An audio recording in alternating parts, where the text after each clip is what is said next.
ముగ్గురు ముఖ్యమంత్రులు ఒక్క చోట ఒక్క కార్యక్రమంలో పార్టిసిపేట్ చేయబోతున్నారు.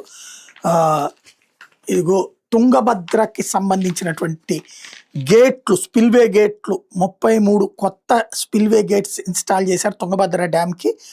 దానికి గాను సిఆర్ పాటిల్ యూనియన్ మినిస్టర్ వస్తున్నారు, జలశక్తి సంబంధించినటువంటి మంత్రి. ఆంధ్రప్రదేశ్ ముఖ్యమంత్రి చంద్రబాబు నాయుడు, అలాగే కర్ణాటక ముఖ్యమంత్రి డికే శివకుమారు, అలాగే తెలంగాణ ముఖ్యమంత్రి రేవంత్ రెడ్డి, ముగ్గురు కూడా. ఎందుకంటే కృష్ణానది నీళ్లు ఈ 3 రాష్ట్రాలకు కాబట్టి. అట్లాగే మంత్రులు కూడా అటు ఏదైతే కర్ణాటక నీటిపారుదల శాఖ మంత్రి, తెలంగాణ నీటిపారుదల శాఖ మంత్రి, ఆంధ్రప్రదేశ్ నీటిపారుదల శాఖ మంత్రి ముగ్గురు కూడా అటెండ్ అవుతున్నారు. ఇందులో స్పెషల్ ఏంటంటే రెండేమో కాంగ్రెస్ పాలిత రాష్ట్రాలు తెలంగాణ, కర్ణాటక. తెలంగాణకు సంబంధించిన అనేక ప్రాజెక్టులకు నీళ్లు రావట్లేదు అనేటటువంటి ఆరోపణలకి కర్ణాటక అడ్డుకోవడమే కారణమైనటువంటి సందర్భం. ఈవెన్ ఆంధ్రాకైనా ఆల్మట్టి తర్వాత నోటపట్టి కట్టి.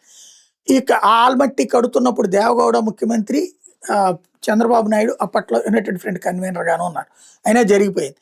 ఇప్పుడు ఇంకోటి, ఒకప్పుడు పాత కాంగ్రెస్ నాయకుడు చంద్రబాబు నాయుడు, ఇప్పటికి కూడా రాహుల్ గాంధీతో కాంగ్రెస్తో ర్యాపో మెయింటైన్ చేసే చంద్రబాబు నాయుడు. ఇద్దరు ప్రత్యక్ష కాంగ్రెస్ ముఖ్యమంత్రులు, ఒకరు పాత కాంగ్రెస్ నాయకుడు. ఆ రూట్లో ఒకటి ఇక్కడ ఒక ముఖ్యమంత్రి తన శిష్యుడైన మరొక ముఖ్యమంత్రి చంద్రబాబు, ఆయన శిష్యుడు రేవంత్ రెడ్డి, అలాగే డికే శివకుమార్, వీళ్ళందరూ కలిసి కార్యక్రమం ఏ రూట్లో చూస్తే ఆ రూట్లో. బట్ తుంగభద్రకి సంబంధించినటువంటి గేట్లు ఏర్పాటు చేయడం మంచి పరిణామం.